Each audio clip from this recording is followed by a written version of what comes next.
Hello नमस्ते दोस्तों। Option trader 360 में आपका स्वागत है।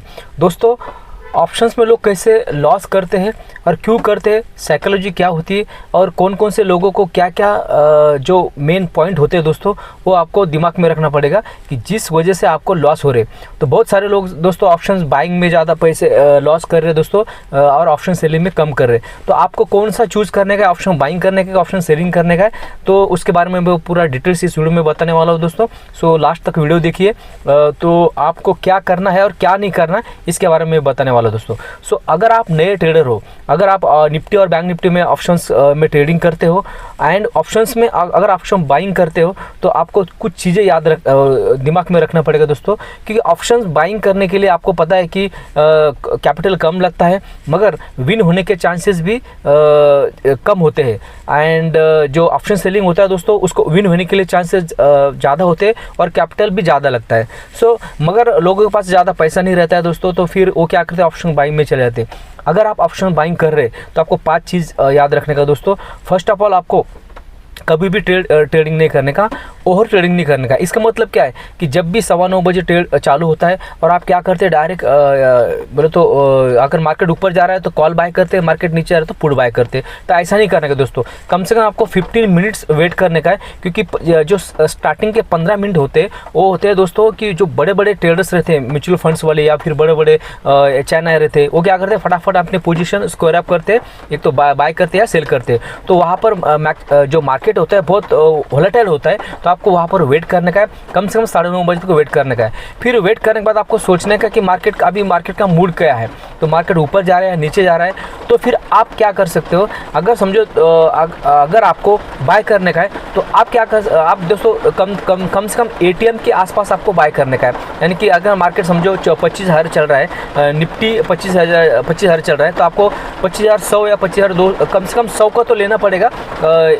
स्ट्राइक प्राइस 25,100 की लेनी पड़ेगी। तो इससे क्या होगा दोस्तों, जो आपका जो टाइम डिके होता है वो कम हो जाएगा। अगर मार्केट ऊपर जा रहा है तो फिर आप ले सकते हो। देखो दोस्तों, ये आपके हिसाब से है कि आपको किस बोले तो आप किस व्यू से आप मतलब वो ट्रेड लिया है। ओके, आपने क्या मार्केट के न्यूज़ सुने हैं, क्या क्या मार्केट ऊपर जा रहा है, क्या 2-3 दिन से मार्केट ऊपर जा रहा है, क्या फिर आपके पास कोई ऐसा पैटर्न बन रहा है, क्या फिर चार्ट पैटर्न बन रहा है, क्या आपके पास कोई स्ट्रैटेजी है। अलग अलग व्यू होते हैं दोस्तों, मगर जो नए बंदे होते हैं दोस्तों उनको पता नहीं होता है, तो बहुत कंफ्यूज हो जाते हैं। जिधर मार्केट जा रहा है उधर वो कॉल पुट खेलते रहते हैं। तो अगर आपको प्रॉपर एंट्री करने का है ऑप्शन बाइंग में, तो आपको कम से कम 15 मिनट का चार्ट देखना पड़ेगा।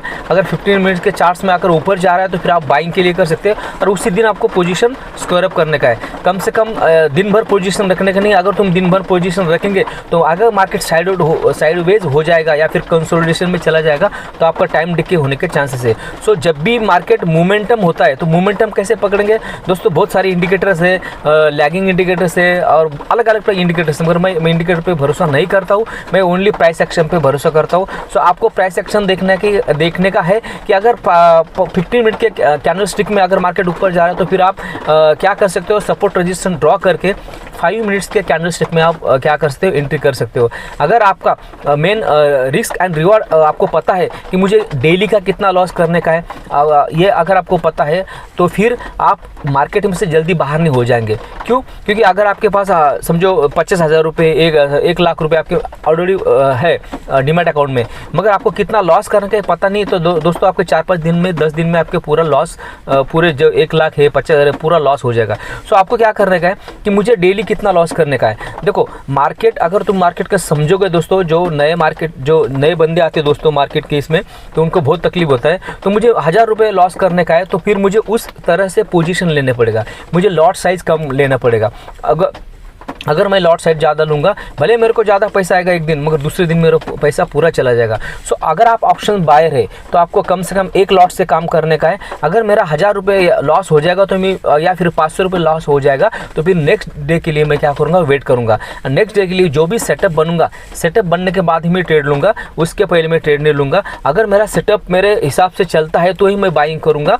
अगर मेरा स्टॉप लॉस कम रहेगा और मेरा टारगेट अगर 1:1, 1:2 रहेगा तो ही मैं एंट्री लूँगा तो दोस्तों तो ही आप शेयर मार्केट में टिक सकते हो। सो जितने भी मेरे ऑप्शंस बायर है दोस्तों उनके लिए ये वीडियो बहुत ज़रूरी है, क्योंकि मैंने आपको अभी जो बताया है वो मेरे एक्सपीरियंस से बताया दोस्तों। सो मैंने actually I have lost a lot of money in the 2022 and 2023 and 24। सो मेरा कहने का मतलब यही है दोस्तों, जो भी ऑप्शन बायर आते हैं उनको खाली 2-3 चीज़ याद रखने का है कि मेरा सेटअप क्या बन रहा है, मुझे मेरा कितना लॉस करने का है डेली, एंड अगर मार्केट कंसोलिडेशन में या साइडवेज में है तो मुझे ट्रेड नहीं लेने का है। तो ये 2-3 चीज़ दोस्तों याद रखेंगे तो आप बहुत अच्छे पैसे कमा सकते हो ऑप्शन बाइंग में। ओके, एंड अगर आपके पास पैसे टिका दोस्तों, बोले तो तुम लॉस नहीं किया, अगर 2-3 महीने अगर आपके पास धीरे धीरे छोटे छोटे तुम अगर अमाउंट से प्रॉफिट करने लगे, लॉस भी होगा तो कोई दिक्कत नहीं दोस्तों, लॉस भी कम होगा और प्रॉफिट भी कम होगा। तो अगर 2-4 महीने होने के बाद आपको पता चल जाएगा कि मुझे कब एंट्री लेने की, फिर तुम जो चार्ट का टाइमिंग है, जो कैंडलस्टिक का चार्ट का टाइमिंग है, फिर जो 15 मिनट का था, 1 घंटे का था, आधा घंटे का था, तो तुम क्या करेंगे बाद में फिर 5 मिनट या 3 मिनट पे आ जाएंगे। फिर बाद में आपको पता चला कि मुझे एंट्री कहाँ पर लेने का है, मेरा सपोर्ट कहाँ पर बन रहा है, मेरा रेजिस्टेंस कहाँ पर बन रहा है, कहाँ पर ऑप्शन सेलर बैठे हैं, पुट राइटर्स कहाँ पर बैठे, कॉल राइटर्स कहाँ पर बैठे, ये 3-4 महीने के बाद आपको हो जाएगा दोस्तों। सो सबसे पहले आपको करने का है दोस्तों कि मुझे ऑप्शन बाइंग अगर करने की है तो फिर मुझे ये 3-4 चीज़ याद रखना पड़ेगा, मुझे पैसा बचाना पड़ेगा, भले लॉस हो जाएगा 2-3 महीने में तो कोई दिक्कत नहीं, मगर आपकी साइकोलॉजी इंप्रूव हो जाएंगे दोस्तों। तो साइकोलॉजी इंप्रूव होने के लिए आपको क्या करना पड़ेगा, लॉस कम करना पड़ेगा, एंड जो मैंने 2-3 चीज़ बताई है कि एंट्री कहाँ पर लेने का, एग्जिट कहाँ पर लेने का और लॉस कितना करने का, ये 2-3 चीज़ आप अगर सीख जाएंगे तो दोस्तों आप शेयर मार्केट में अच्छे कमा सकते हो। सो ऐसे में धीरे धीरे स्ट्रैटेजीज़ एंड जो अलग अलग स्ट्रैटेजीज होती है मैं लाते जाऊंगा, एंड मेरा जितना भी एक्सपीरियंस है आपको मैं बताता जाऊंगा दोस्तों। ओके, सो अगर वीडियो आपको अच्छा लगा तो please subscribe my channel option trader 360। Thank you very much. Next video के लिए आप वेट कीजिए, बहुत अच्छे वीडियो में लाने वाला दोस्तों। So thank you very much.